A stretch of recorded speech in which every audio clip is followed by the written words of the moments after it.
Hey, it's Zach with 91X Riffs. I'm here with Sam from Greta Van Fleet in the basement of the observatory in San Diego. Basement. Yeah, Basement. you see? I like that.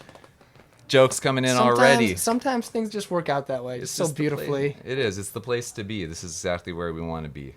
On the couch, like you said, it's like, learn how to play in your living room. Yeah, it is. It's a very comfortable space.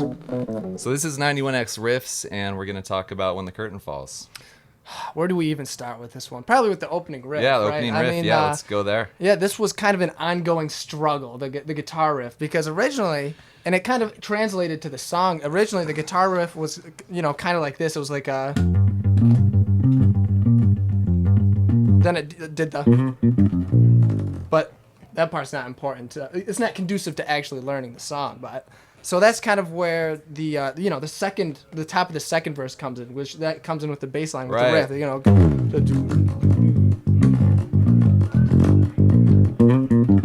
a little bit clanky. That's cool. But so yeah, that's what it kind of does through the second verse, because the very intro of the song is live. Daniel does the hi-hat thing, keeps building, then he hits the snare, and on the snare hit I go boom, boom, then we all land on that note. That's chord. To G. Yeah, I've been implementing it lately. The plucks. Yeah. It's not really like the classical sense of the pluck. Right. Like in funk bass playing. It's kind of just more for, I suppose, dramatic effect, really. With both fingers, right? Your thumb and...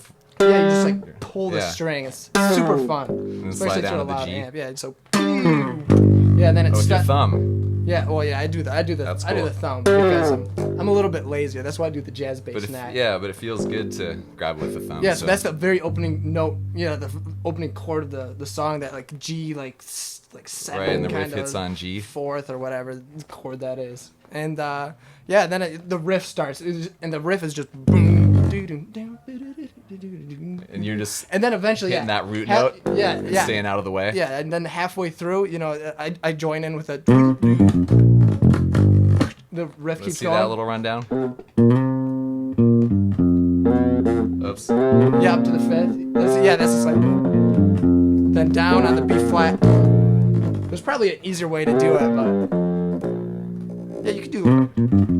But that's not how I do it. No, that sounds too better hard. coming at it from there. Yeah, so it's very, very interesting stuff. But And then where does it pick up? Then it goes into the verse. It goes into the verse. Yeah, you come in with the guitar.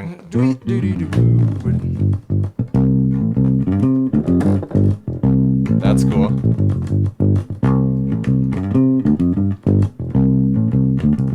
So all right, let's slow that part down. This is a lot of muscle memory. I actually not sure if I can teach this one. That's so cool. Yes, we'll give it a try. The root. No, it's kind of the guitar kind of does that slide up from the F to the G chords, and like up to the C chord. Yeah. So that's kind of what the guitar is doing, and then I kind of tried to mimic the drum groove, because it's a monumental groove. So it's a. Then it's kind of like the same thing up top.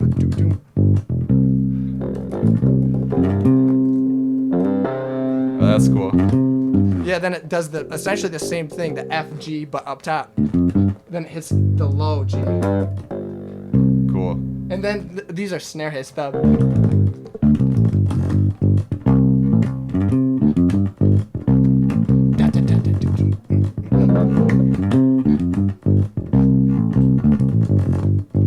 it goes into the chorus. So you're going. Yeah, then it's chorus. So yeah, just essentially following what's going on with the guitar and the chord changes, but trying to complement kind of the delicacies in there. What Jake's doing, kind of kind of like, for the example, that. Then it goes the D minor, F, C. Yeah, what are the chords there through the chorus? So the chorus is G, F, C, then G, D minor, F, C. So it's...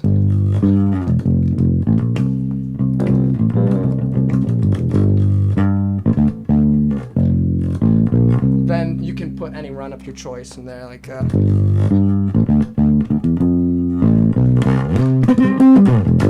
cool. And you don't play the same run every time. I mean, you're playing live, so you throw you're just riffing on it. Yeah, the great thing about playing in Greta Van Fleet is that it's very much kind of improvised parts. And I mean, we follow a basic structure, but as far as, adding little touches along the way. It's very open to that. So that's what's super fun about it. Exactly.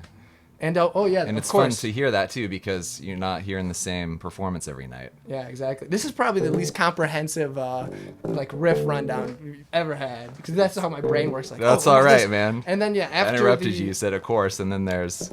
So after the second chorus, once again, it's muscle memory. Yeah. It's hard to actually know. So at the end of, I think it's the second chorus, it goes into a breakdown. Right. So it's.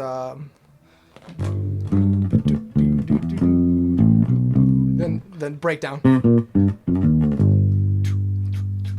Then the Play drums that take from it. the top again there. Gosh, that's not actually in the song. That's just what I do live. See, that's the great thing about playing live. That's what's great about seeing you guys live, is you change it up, and it's the greatest to go see a band, and a rock band that kind of improvises through what they're doing live. Yeah, and kind of when we recorded When the Curtain Falls, it was very much just a live take in the studio.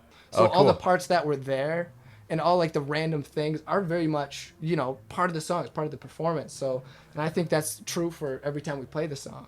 So it's a little bit different every time, but that's the beauty of music. Yeah, absolutely. But yeah, to go into the breakdown, I think this is what it.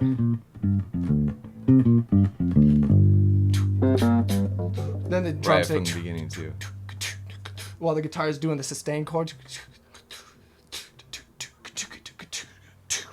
Then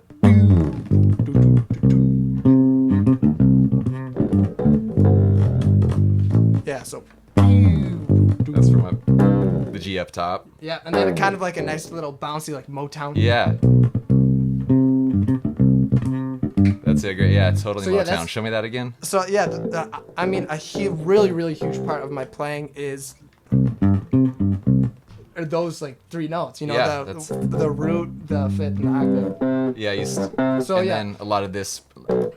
Yeah, this kind of muted technique too. Yeah, pretty much. It's a lot of the because percussive stuff. Yeah, it's kind of like that feel. It's that Motown kind of James Jamerson thing, which is I kind of picked up.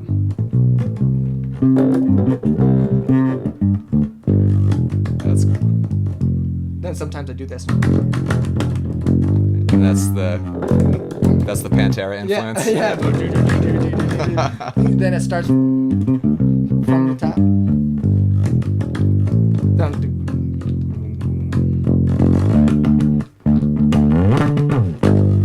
Which actually in the recording is a little safer, right? Because you're laying it down in the studio. But one day Daniel did da da da da da da da da. So I was like, ooh, let's do that. So yeah, then it turned into back into the chorus, but you open up now.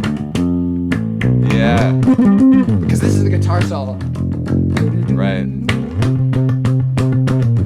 Then there's a great part. Drum hit.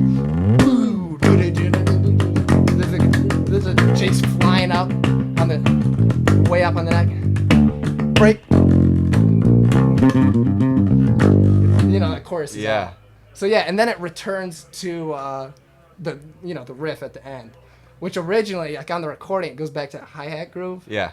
But somehow Daniel had this idea to just go all out like on a ride groove, so that somehow the ending turned into this. Out. Yeah, like.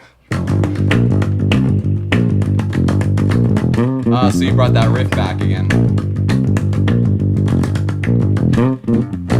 And that's a great way to get around the bass. Yeah, and that actually like challenges me playing that at this. Yeah, so and then where does it go from there?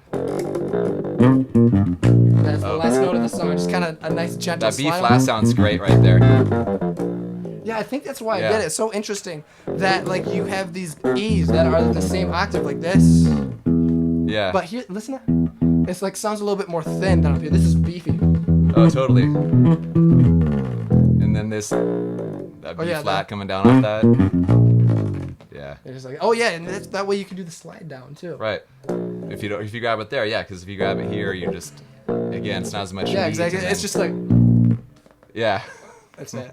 Yeah. So yeah, that is the I think that's the most comprehensive I can really get. No, thank you. That was great. That's fantastic. Kind of, So kind of a delve into the madness that goes on up here. It's a very scary place. yeah, it looks like so much fun to play. I can't wait to hear you guys play it. Oh, it's Man. a good time. Tonight's gonna be cool.